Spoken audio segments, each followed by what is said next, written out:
shovels forward, wedge, leads, Varnet, wedge gets through and somehow again finds a goal.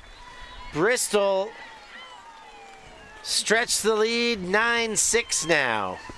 That is the coldest score celebration I've seen in a long time. Just shove it over the shoulder. Cool gals don't look at explosions. The score breaks and then walk away. My goodness. That was a feisty shot and a tip on it from 3SB. Full stretch layout attempt. But even though they're finding the right spots, they can't quite get enough of their paws on the disc to get it away from Bristol.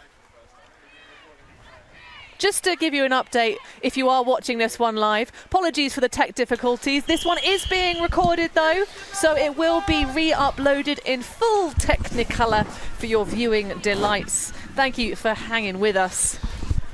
And welcome for those of you that are watching live, joining us for the first time. Bristol with that lead, 9-6, Hannah.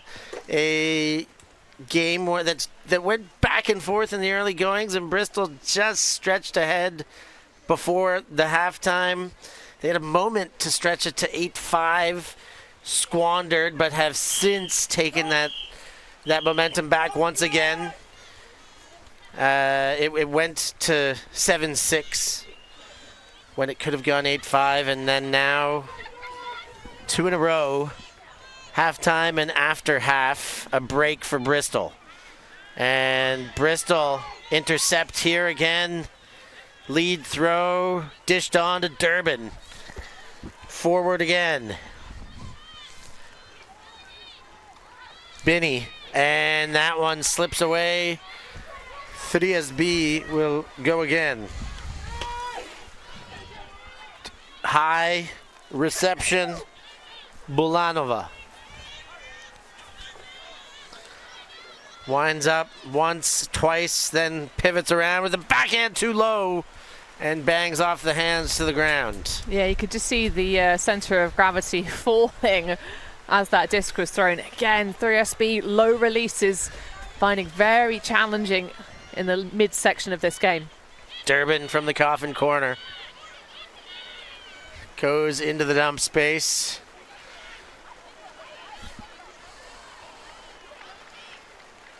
Ramesh winds up and gives a wobbler straight back. Good roll as far as field position goes, but it is a 3SB disc again. Nemechova moves forward. Zikesova fires for goal. Well read. Klakova puts the left hand in the air and finds herself holding a Eurodisc.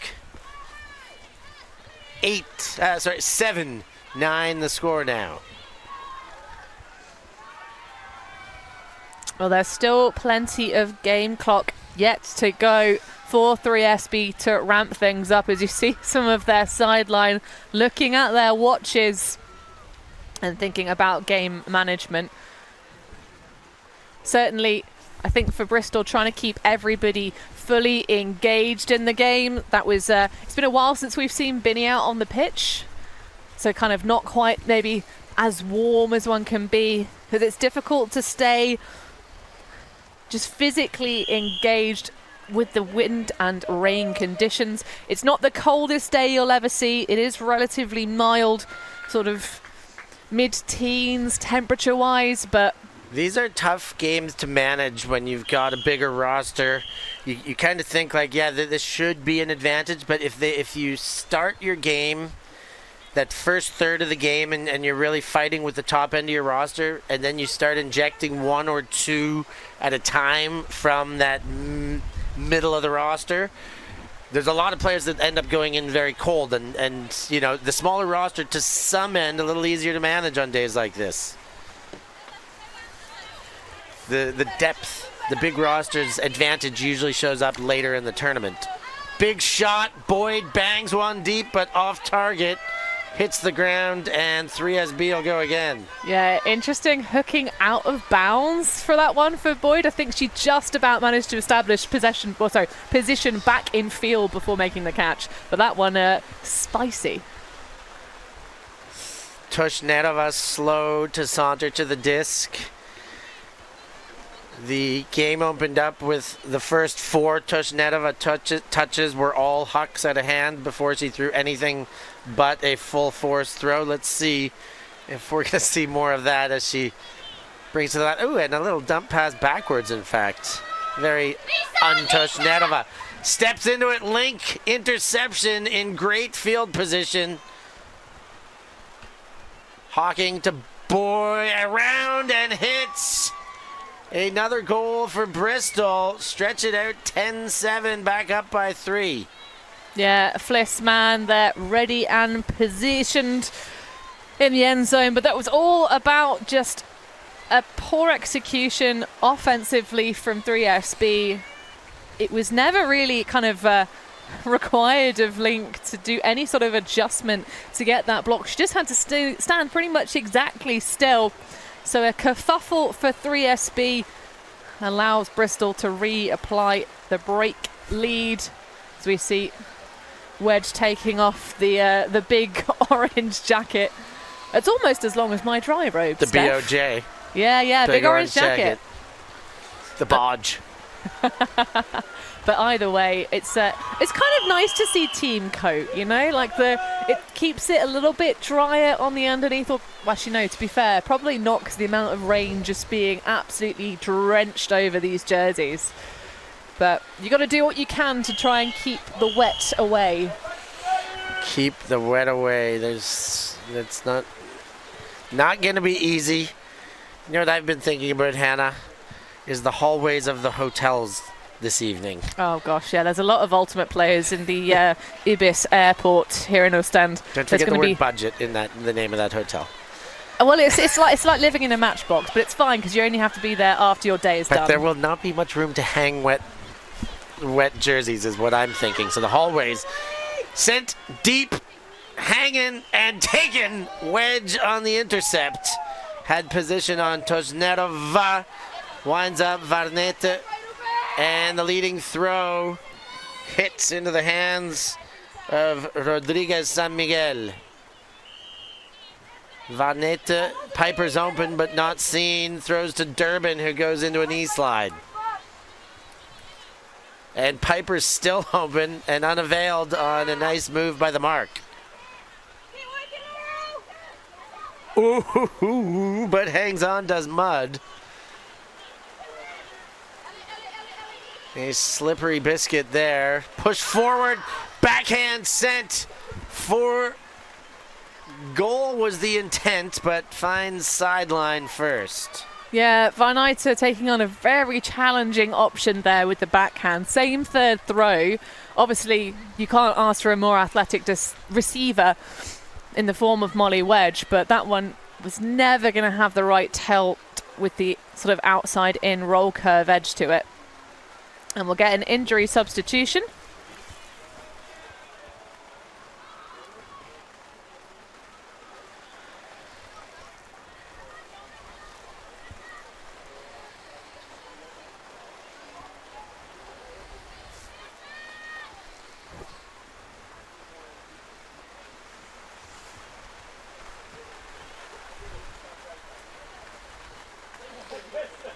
And seems like we are indeed back in play.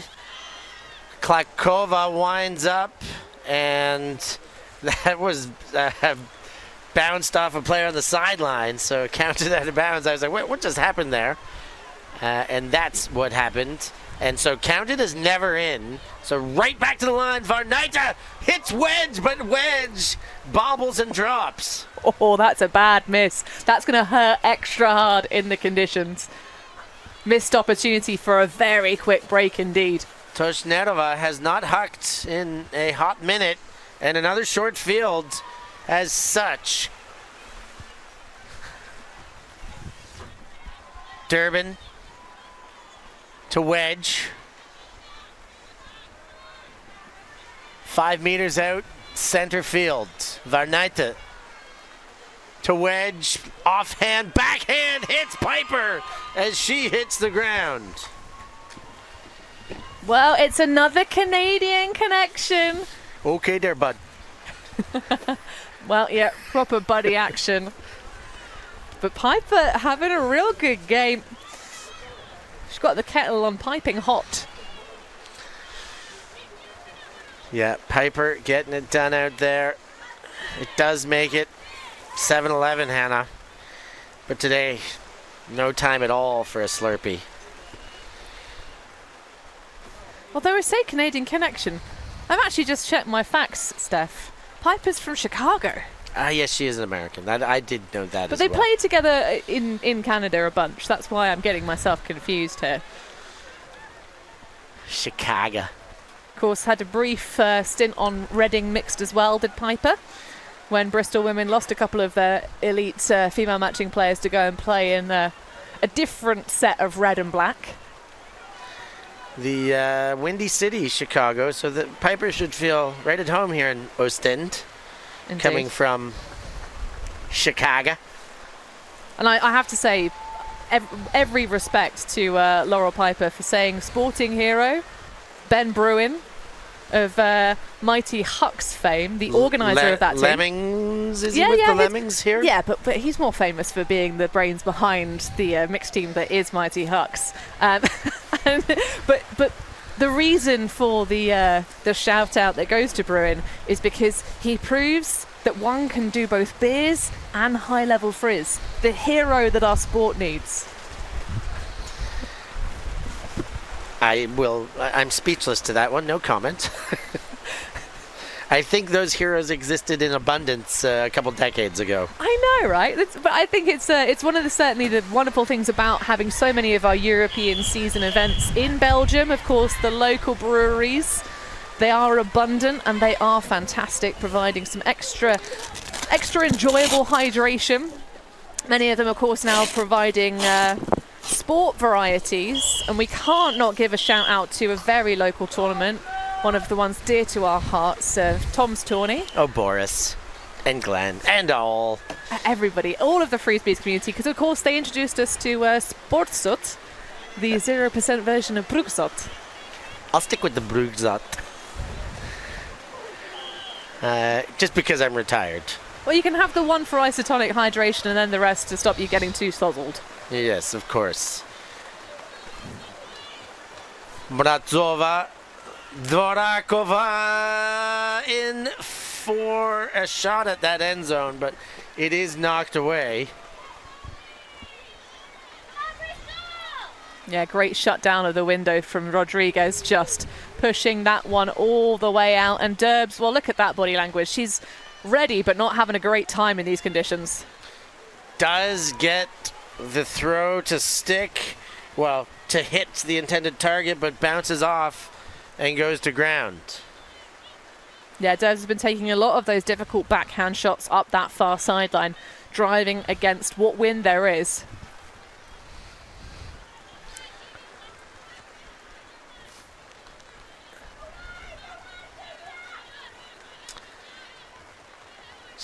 Shot straight away, but oh, it does hit. Great read over the shoulder. Mrazova spins the body around expertly to track that one down. I did not think there was a chance at it when it left hand.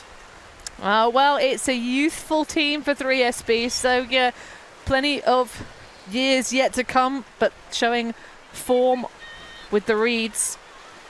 Certainly talking to 3SB ahead of the game. They're not really here to win the entire division. They've got humble goals, humility, because it is, as I say, a rebuilding. A couple of their more experienced athletes coming back off maternity leave to return to the field, and we love to see it. Love to see athletic mums inspiring others. But Mrazova and Bulanova really rising stars for this 3SB team. So Mrazova with an excellent rundown. You can see, as of course, also playing so much of deep in the 3SB zone. Someone that's really Got great eyes. Mrazova still impressed me and jumped onto this on my radar last year's windmill when 3SB went to the final. And she's part of the Tokai ad now that you'll see running a lot on many Ulti-TV streams. Making that great layout in the end zone. And she's only 21. My age. Bristol, Link loses the handle there. Well, this is a big opportunity and moment for 3SB.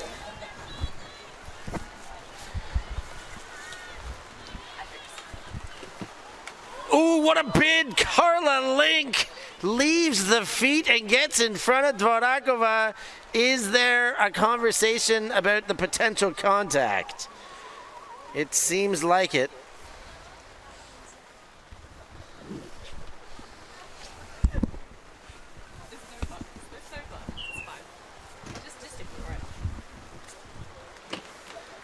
And a beautiful display of athleticism, no matter how you slice it. Did she graze the body? Did she get a hand? That is for them to discuss out there.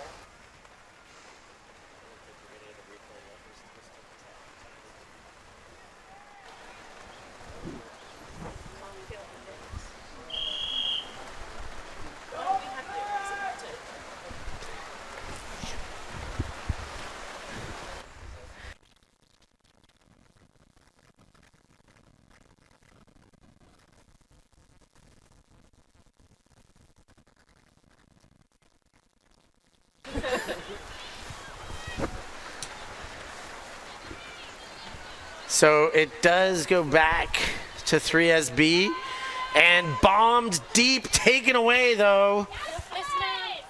Fliss man credited for the D. Indeed. Oh, and a flub there, a show of the weather. Link tries the forehand, but the forehand says no. Do you think having pruny fingers helps or hinders your grip? It surely hinders. The pruny fingers are good for nothing. Leading forward, and 3SB take advantage of the field position there. Mrazova throws the assist, and 3SB chisel down the deficit, 9-11, the scoreline. Yeah. I wouldn't say everything's perfect, but yeah, it's going again.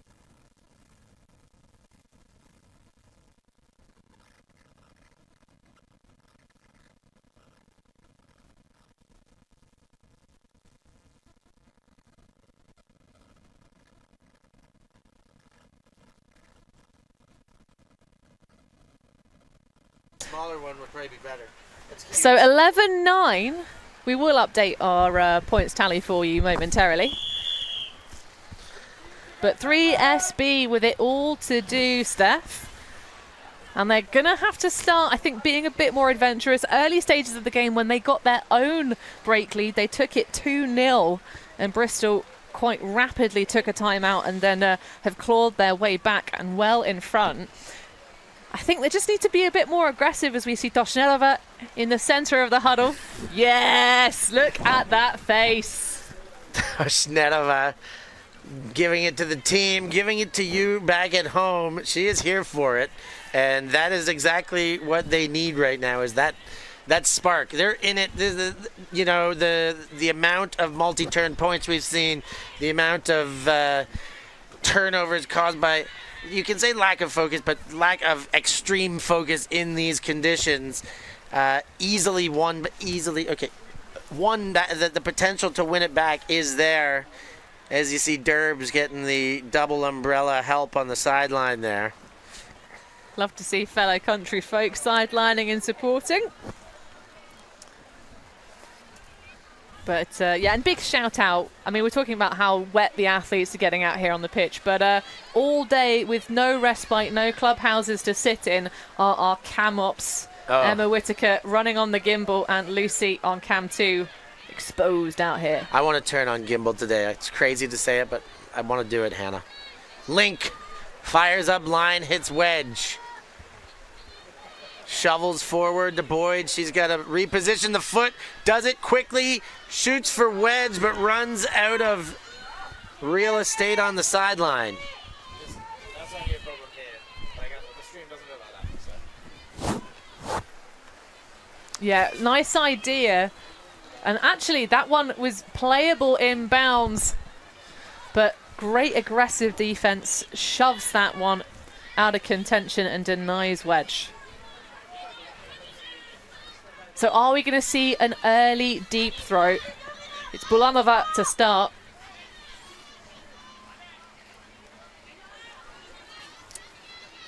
And there it is, Hannah. And connected, Dvorakova rises, elevates, and sends that one. She didn't get all of the grip on it, and it goes into the hands of Bristol. Link picks up. Wedge and back again, and tried to hit again, but trying to move too quick there. I was going to say, though, Steph, how many short field turnovers have we seen turn into breaks? If you can really stretch your opponent, make them go full field. So we see just perhaps a chat about the stall count here. But I love that aggression from 3SB. That is, I think, how they're going to steal this game back. Mrazova to Dvorakova.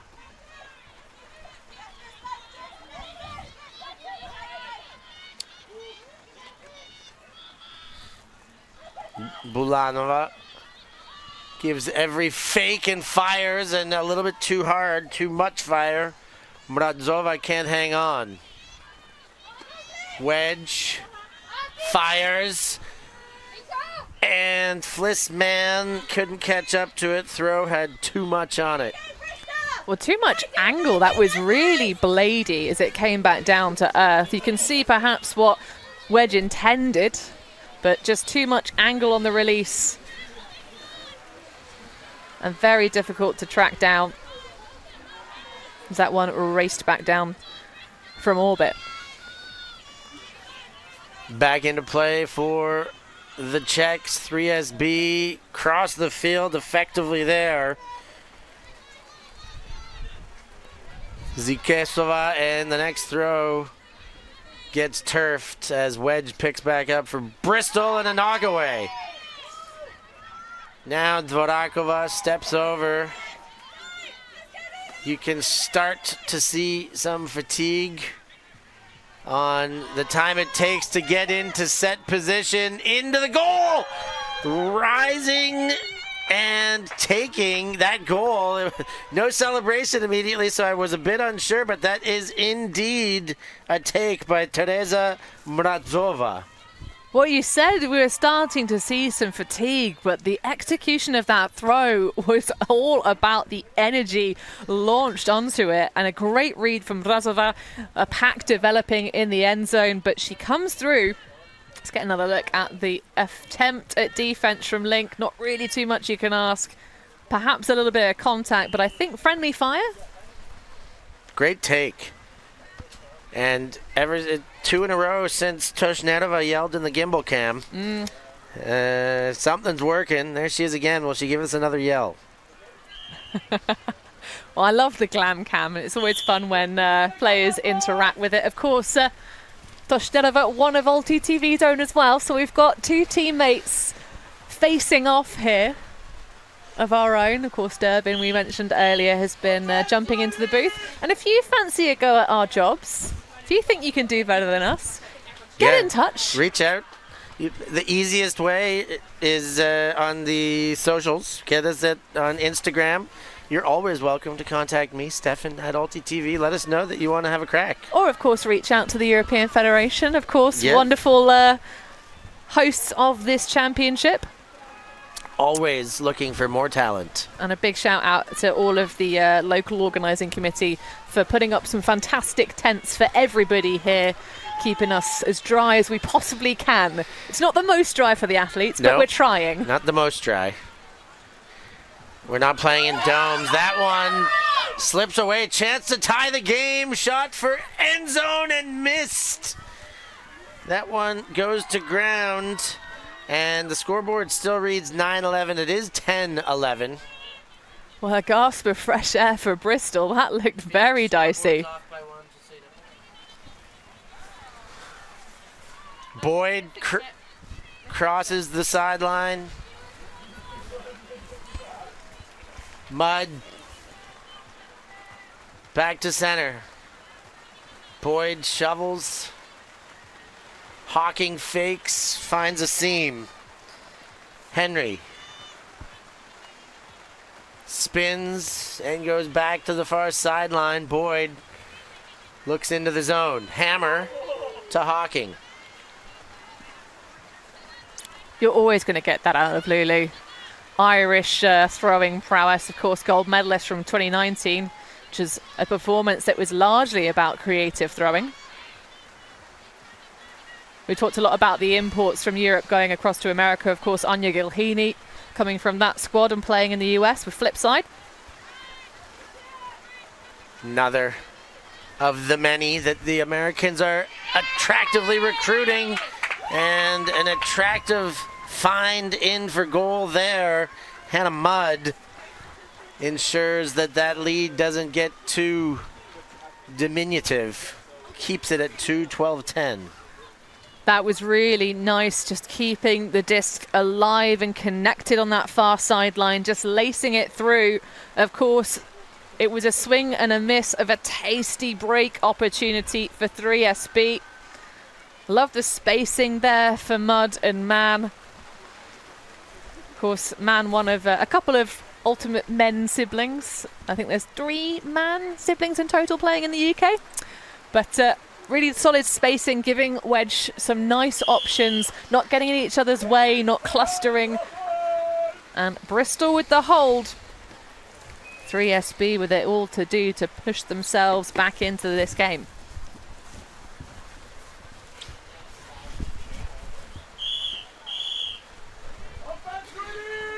Amelia Durbin set to pull. And set sail hits the midway mark in a little roll before picked up by 3SB. Ooh, and a hand on it on the first throw. Bristol get the turn. Durbin picks up. Winds up the backhand. Gets meters to Wedge. Varnaita. Ooh, and throws behind. That one picked back up. Nimitrova. And a flurry of turns here back and forth. Durbin didn't want to pick up immediately. It's almost exactly where the pull started. A better position. A little bit better. Another 5-7 meters. Double team called.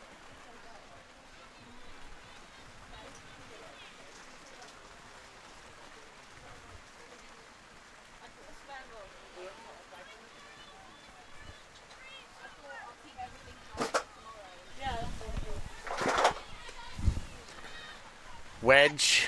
And, oh, goodness gracious, Piper.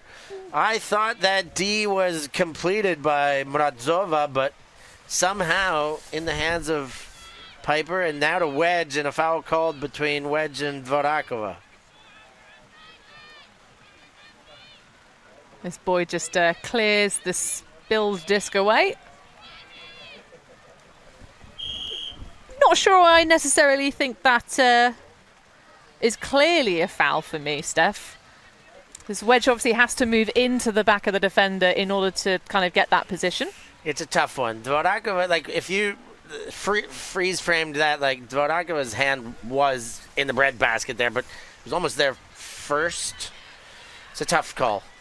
But it does stay with Wedge. Centered to Piper. Backhand fake. Varnaita. Shovel pass forward. Wedge. Finds a seam and undercooks it. Throws to the inside lane. It is indeed Dvorakova who gets the D.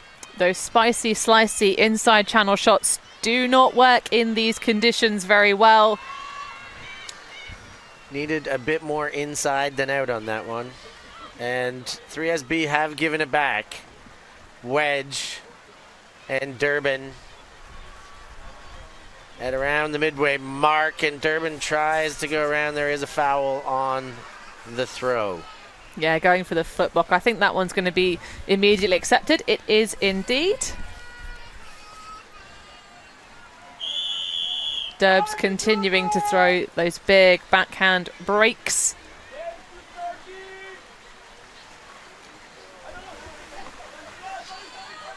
Wind up, and that one, Piper hung on to one earlier that we didn't expect, and this one bobbles away, but they are discussing if the contact was the primary cause.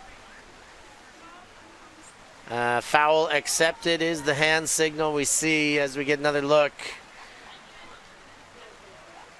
Here it is. Just a little swipe. Dvorakova did not get much of her, but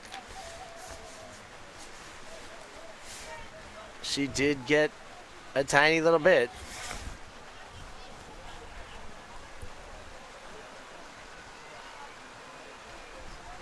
I thought I saw foul accepted immediately as the hand signal. Well, you've got to give the trust, right? That's part of what spirit of the game is, that no one's going to make a call. But it's interesting. I mean, obviously, if there's contact around the hand area, certainly not a strip. Don't think there was possession obtained yet. But bodily speaking, it did look like Drakova was quite far away. So it's all about the hand contact. And to be fair, it's not how it looks. It's all how it feels on the pitch. And it looks like it's going to be an accepted foul. Indeed. So it is like, it was a slight graze, I think, but a graze on the wrist, enough to push the hand out of the way. I'm sure it felt very different by Piper's perspective than it looked from that angle. Piper does get it again. That's Van Nijte. Leads forward. Wedge. Centers. Almost onto the brick mark. Van Nijte goes to Wedge. Wedge leads. Hits in the corner for the goal. Rodriguez San Miguel brings Bristol to 13. And we do hear that time cap has hit. We have a game to 14. So 3SB with the tall task of hold, break, break, break, or else this one's going to go to Bristol. Well, Valley with another score, and can 3SB now put on their crampons and climb the mountain to push themselves with a first win in this game? Of course, it's an interesting set of pools in the women's division, and it's all about trying to stay away from the bottom spot, because that is elimination, whereas the top spot in terms of the format will advance with an immediate bye round into the championship bracket.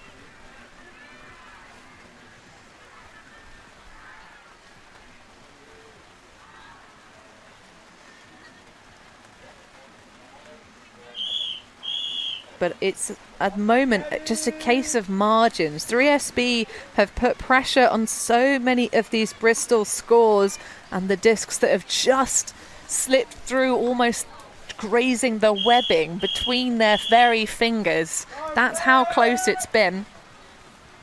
But of course, alongside Bristol and 3SB currently the top of this pool in Pool C, by virtue of, as you said at the opener, Steph, having played the ranking challenge dynamically using their smarts. But Gut and Fab will make difficult opponents for both of these sides, with the great conditions being the equalizer. A very tough pool, this one. They're all tough enough when you get to this level. The throw goes straight to Wedge. Chance to win the game. Durbin, how did she catch that between two wrists or backs of thumbs? I want to see that on the dance floor at the Mooncatchers party, Derbs. Do the Derbs. Serpentine stuff. Led forward. Wedge finds another seam. Van Nijte to Wedge. Van Nijte and Wedge exchange again, and why not once more? Leading throw. Finds the center seam. Van Nijte in for goal, and it's Wedge Those two connected multiple times on that point and do it for the final goal to take the first round win, 14-10. Bristol beats 3SB as Derbs does give us another look at what will surely be her signature dance floor after that. It's kind of like maybe you could turn it into a bit of a butterfly, but that really was all about Bristol coming out of the cocoon. They were here early doors, getting themselves wet and ready in the conditions, but a grind back on defense for sure. Credit to 3SB, they tried to apply the pressure in the late stages of the game, Steph, but they just could not fully push themselves through the window into the house to steal the goods out of the kitchen. Bristol put on the charge and stayed ahead, and a 4-point lead definitely wasn't what we were expecting in the opening stages. A great first round. Things are all kicked off and running. Check your scores from around the park. A few of them posted already. The other in the pool. Groot does take care of Fabulous. You see Moon Cup gets Jet Set where they want them. And we see Reading took down Savage Ultimate. Tartu on the other field. I'm sure you had split screen. They dismantled Sky This. And the rest of the scores coming in as we go throughout this exciting tournament. We've all been waiting so long for this, and now we're in it. Hannah, the first game under the belts. Are you excited for more? It's a Slippy Friday for sure. I'm excited to see what happens over the course of the day. We have already mentioned the wind and rain conditions will not get better as the expectation for the forecast. It will just get more hairy, scary. So enjoy all of our coverage from pitches 23 and 24, because viewing audience, you get to just delightfully sit wherever you're tuning in from, live or on demand, with a nice warm beverage as you think about these athletes running out here under the conditions against each other. But a solid opening game for us here on our pitch, Steph, and I'm excited to see what the rest of these teams can bring us. 16 teams in each division. It's going to be tight. All day, all weekend long from Oostende. Thanks for joining us. I've been Stefan Rapazzo alongside Hannah Pendlebury, and we'll catch you next time.